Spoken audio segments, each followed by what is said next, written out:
Hello বন্ধুরা, চলে আসলাম নতুন আরেকটা ভিডিও নিয়ে। আর এটা হচ্ছে ভর্তা রেসিপি। আর ভর্তা রেসিপি করব আর সেটা এক্সপ্লেন করব না, সেটা তো হতেই পারে না। তো প্রথমে হচ্ছে 2 পিস মাছ নিয়ে নিলাম, তারপর কয়েকটা আলু নিয়ে নিলাম।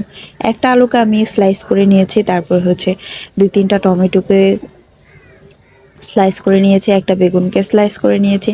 তারপর এগুলোকে হলুদ মরিচ মাখিয়ে সুন্দর করে তেলে ভেজে নেব। আর তেলে একটু ভালোভাবে ভেজে নেব, যেহেতু ভর্তাটা বাটতে আমার বা হাত দিয়ে মাখাতে আমার কষ্ট না হয়।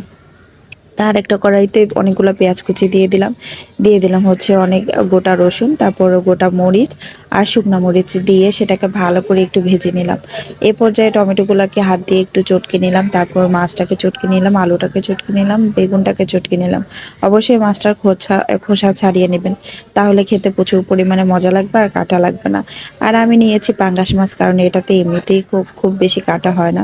তো এ পর্যায়ে রসুনগুলোকে থেতলে নিব, আর হচ্ছে কাঁচামরিচ শুকনো মরিচটা লবণ দিয়ে হচ্ছে মাখিয়ে নেব। তারপর হচ্ছে পেঁয়াজ মরিচগুলোকে সব কিছুর সাথে মিক্স করে নেব। এই ভর্তাটা বিশ্বাস করেন এত পরিমাণ মজা হয়, যারা যারা খেয়েছেন অবশ্যই জানাবেন যে কেমন হয়।